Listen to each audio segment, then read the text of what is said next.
presence of figures like Albedo and Demiurge made the nation of darkness uniquely capable of producing an eternal paradise. Just like Albert said, a dictatorship by a superbeing would be amazing. Aints considered it further. The Guardians, with Demiurge and Albedo in the lead, were racing toward the goal of world conquest. Aints hadn't been able to completely refuse because he thought it would help get his name out to his friends. But it wouldn't be bad to spread his name in a way that wasn't simply ruling with force, right, promoting the nation of darkness, with Aints Ulgaun as an ideal homeland, and conquering people with that sweet nectar was one option. It was a matter of carrots versus whips. If Demiurge and Albedo were doing the whipping, Aints could give out carrots. This is a terrific plan. Aints made up his mind. This was the shape of world conquest conceived by Aints and his vestiges of humanity, not the NPCs who looked down on anyone who wasn't from Nazarick rule by overwhelming attraction. What did he need to do to reach that objective? As he began walking again, he worked his brain as hard as he could. Methods different from Albedo's and Demiurge's methods that didn't rely on force. Aints couldn't imagine the workings of a country. So he pretended he was an employee at a small company. It was a tiny company that took up only one floor of the building. Aints was the only employee. Its product was the splendid governance of the nation of darkness, and he had to sell it. First, he had to think of who would buy his product. He had to get it to the people who needed it, but he didn't have enough information about who wanted it. Why? It was simple. He hadn't advertised enough. But it wasn't a matter of going to all different cities and handing out flyers. That would be a waste of time. Aints was the sole employee. He needed a different way. There was no mass media like there was in his old world. There were networks of traveling merchants. So would it make sense to advertise within those systems? Before he realized it, Aints had arrived in front of the Adventurers Guild. He had gone there so often as Mormon that it had practically become muscle memory. That's probably a symptom of workaholism. Aints smiled wryly and opened the door. The counter in the back came into view. One receptionist lady was sitting there. On his left was a large door. On the right was the board. Job requests written on sheets of parchment were posted there. There were no adventurers looking them over. The guild was empty.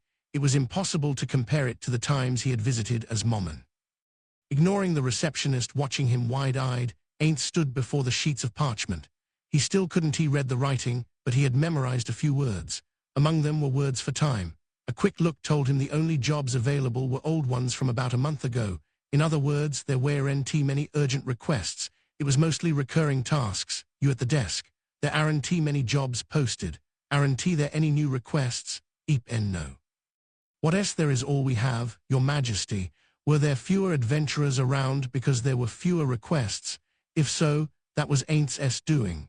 Aints had the streets patrolled mainly by his military death knights to keep the peace. The threat of monsters must have been eliminated as a result. If he continued the patrols, the adventurers might completely disappear. He needed to create requests to get them to know there was no reason he needed adventurers here. Anything an adventurer could do, his death knights could do. Well, gathering herbs would be tricky, but he could lend out death knights to escort apothecaries. Aints could currently think of no use for adventurers. Hiring them cost money. Irantal's tax revenue had dropped. It couldn't afford adventurers. No one would be troubled if the adventurers left, having decided that he was about to leave the guild. Besides, that job was so lacking in dreams and aspiration. He remembered the first time he had visited this city's guild with Narbarrel. Adventurers traveled the world in search of the unknown. He used to think it was a job that embodied the correct way of playing Yggdrasil. If they were nothing more than anti-monster bodyguards, then once those were unnecessary, they would be unemployed. That is how it goes with any job. If only it was more like in Yggdrasil, more dreamy. Dreams, journeying across the land in pursuit of the unknown. Could that be? Something lit up in the back of Aints' mind. If, hypothetically, the adventurer trade changed from being monster extermination mercenaries to seekers of the unknown, like in Yggdrasil, then couldn't he have them promote the nation of darkness in uncharted lands? Aints didn't want to promote only to humans, but to all races. If he wanted to advertise exclusively to people, using merchant connections might have been enough. But if that wasn't the case, maybe adventurers were the optimal choice. Aints hummed with a nod. The receptionist had a dubious look on her face, but he ignored that because if he paid attention to her, the idea he had would fly off somewhere. The CEO of his own little company, Aints considered the next steps in his plan. But at present, the number of adventurers in the Nation of Darkness is trending downward. If nothing changes, their number will continue to dwindle. Soon, they'll be pretty much gone. How can I prevent that from happening? Increasing their number would be easy. All he needed to do was the opposite of what he was doing now. In other words, the Nation of Darkness should pay for monster extermination. But that ran contrary to Aints' goal of having adventurers pursue the unknown. One option would be to request promotions, but Aints didn't have the money. The Great Tomb of Nazarick had mountains of cash, but his personal assets had dried up. The NPCs would surely say that all the money in Nazarick belonged to Aints. However, he was starting this project on his own discretion, so he didn't really want to dip into their reserves. As Aints was thinking, he heard the door open. When he turned to look, he saw a familiar adventurer staring back at him, immobile. What's his name, Yokmok? No, but it was something like that. It was right there, but he couldn't quite reach it. In that state of frustration, he dug as deep as he could into his memory. Moknak. When he managed to unearth the correct answer, he inadvertently said it aloud. Shocked to have been suddenly called by name, the adventurer completely froze. Crap, it was too late to panic. He could tell the guild staffer was looking over at them now to see what was happening too. There was no way the new ruler of Rantel, King of Darkness Aints Ul Gaun, would know the name of a mere mithril plate adventurer. What possible reason would he have for knowing that? He spun the gears of his brain, but before he could come up with something, Moknak spoke. Did you hear about me from Sir Momon? Yes, I did. That's right. Aints jumped at that explanation immediately. Two conflicting emotions streaked across Moknak's face, at the same time anticipation and fear. Having recovered from the previous moment's scare, Aints cautiously analyzed the situation. If he remembered correctly, this man was the leader of the mithril team Rainbow. He first met him during the vampire hullabaloo. After that, he had spoken with him a few times as Momon, but hadn't seen him in a while, so he had nearly forgotten him. Moknak admired Momon as a hero, like all the other adventurers and soldiers did. What did he think of the fact that he had been defeated by the King of Darkness? Why would Momon have spoken to the King of Darkness about me? Was it just casual conversation, or did he sell me out? Those were probably the ideas going around in his head. Aints looked for a chance to turn this awkward spot to his advantage. When I asked Momon about capable adventurers, he mentioned you Moknak from Rainbow. Moknak had been mostly keeping his eyes on the ground, but his face jerked up when he heard what Aints had said. Is that true? You doubt me? No, I would never. When visiting a client, the first order of business was to praise them. Most humans were averse to being complimented. Buttering up the customer before launching a sales pitch was basic business talk. It was also the core of the art of negotiation. Having successfully driven a wedge into the opening in the man's startled mental state, Aints was determined not to let this chance slip by. He launched a question at him. So why are you in Rantel? The best way to learn about adventurers was to ask an adventurer. Moknak hesitated a bit, but then seemed to steel his resolve. The undead, Your Majesty. The Katsi Plain is nearby. There is no shortage of opponents to make money off of. Aints didn't really get it, but the guy was sweating bullets with a defiant smile on his face. Aints intended to take over the Katsi Plain before too long. The rumors of the ship that sailed on land were especially interesting to him. I see. No, I mean this fellow wasn't very articulate. Aints endured the urge to sigh and pressed his question. Is that the only reason? Besides that, yes. Until Sir Momon showed up, we Mithrils were the highest-ranking adventurers around, so we got lots of well-paying jobs, so it's about pay. Maybe the best option was to allocate a portion of the nation's budget to rewarding adventurers. I am also from around here, so I know lots of people, and all sorts of magic items show up in this city too. Oh, magic items? Yes. A single item can save your life. So it's only natural for an adventurer to choose a place with a good selection on offer as their base. It was true that even in Yggdrasil, he had heard stories about parties being saved from annihilation by a single item. And come to think of it, there were lots of people who seemed to be adventurers at the market in the imperial capital. In other words, if he could sell magic items on a larger scale than the imperial capital, he could lure adventurers to his country. If he made random items with data crystals and held an auction, people would probably go nuts. But that would use up Nazarick's assets. And that was before considering that any technology developed as a result could come back to haunt him. Would sprinkling them around like bait be a good idea? He'd really prefer to avoid using Nazarik's resources. That meant developing various items with the technology of this world, and items that could travel between nations. That's a tall order. He'd put this line of thinking on hold for now. Moknak's somewhat restrained voice brought Aints back from his thoughts. Your Majesty, I wonder why did you ask me that? Honestly, biting his lip, Moknak continued in a pained voice, we can stand up to a single one of your undead, even in a group, and those undead are protecting the city now. In the Nation of Darkness, adventurers have practically no purpose. What could Aints say? What kind of answer would make a good impression on the adventurer, plus the receptionist lady, who was watching them closely along with the other staff members who had appeared at some point? Would dissembling and saying, "There's no reason I need to tell you," to avoid making a big mistake, be the safer route? But that could make them suspicious. He needed something more. No, believe in yourself. I am a man who's gotten through plenty of sticky spots like this. I am sure things will work out this time too, probably. Aints was filled with determination. But if you understand that much, then what are you doing here, Moknak? Is it because it's your hometown? Do you have a girlfriend or something? The direction the King of Darkness took the conversation would depend on the answer.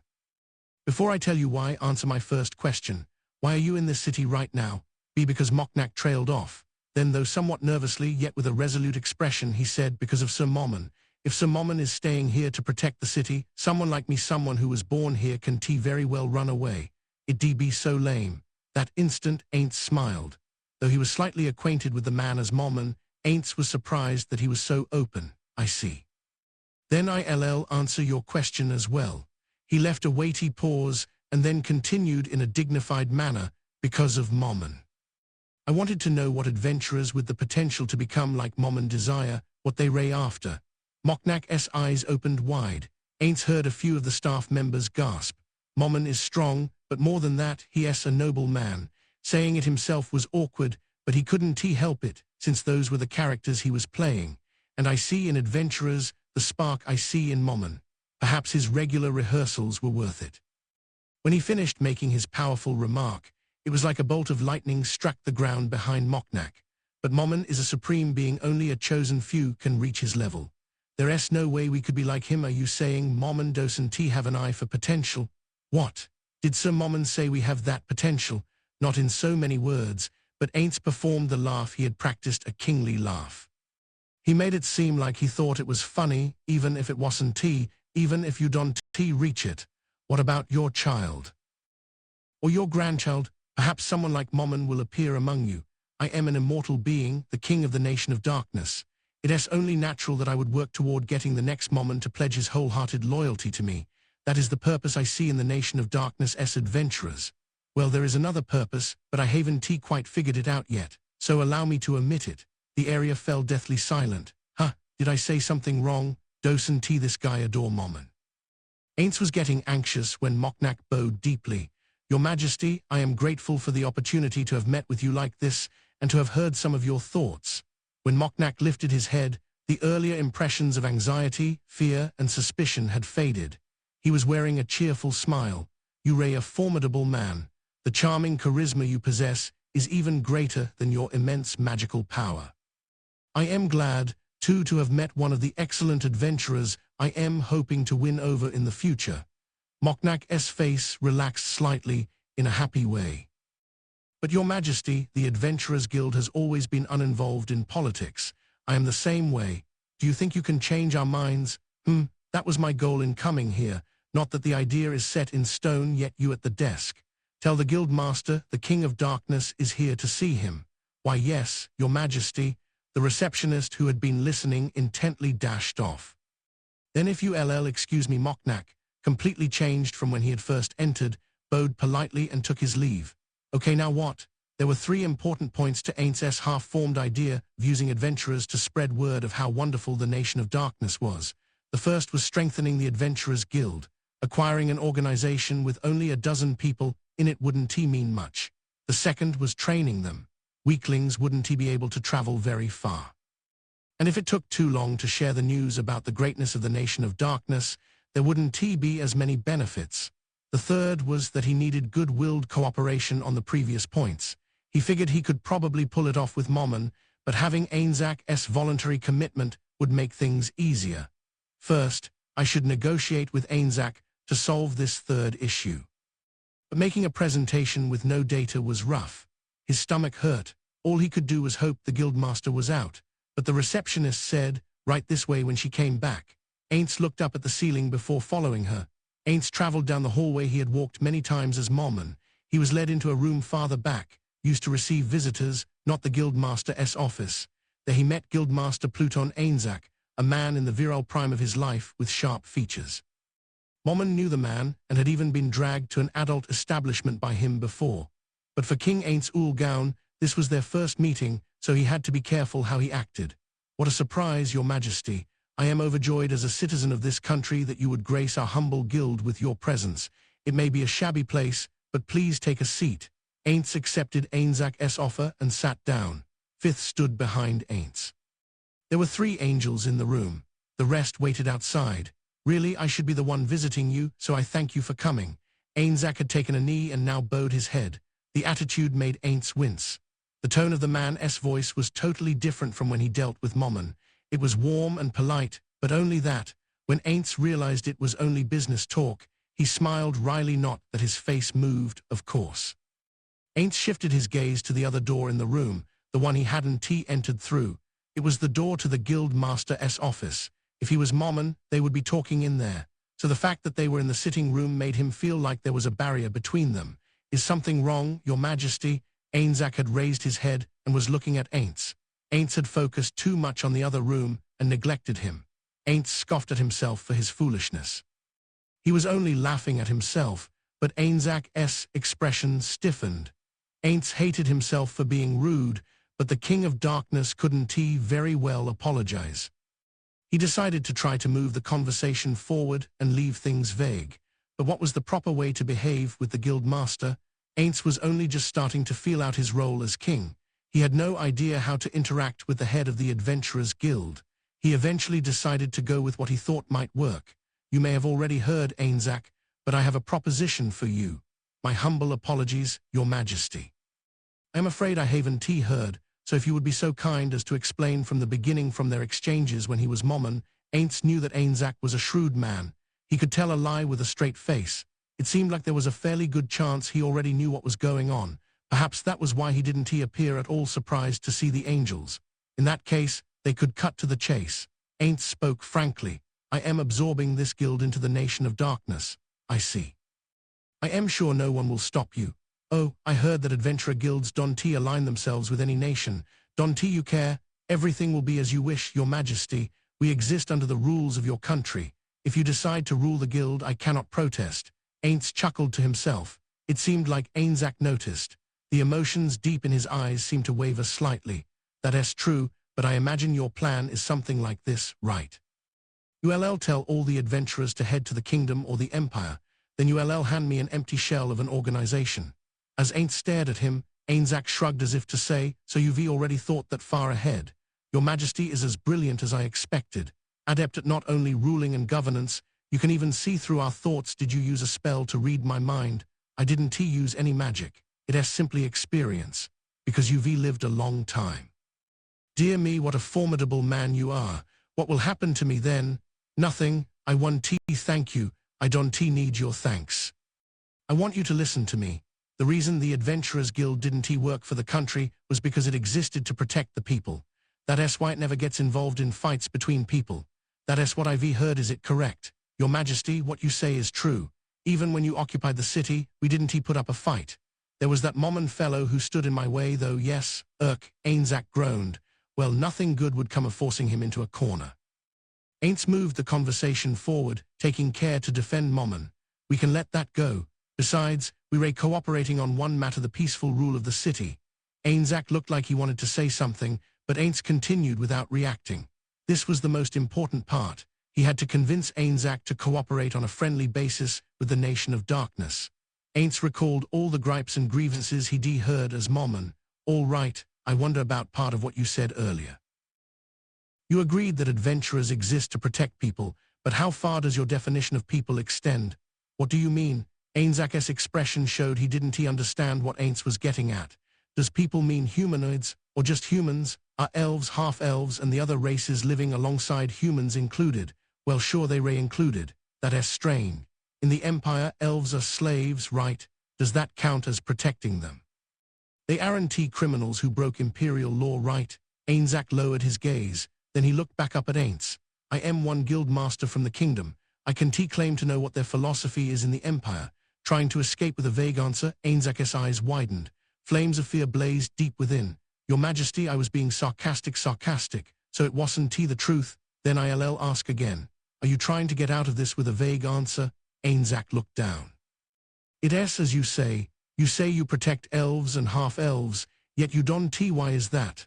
Ainzak prefaced his response with the fact that he didn't know how things worked in the Empire.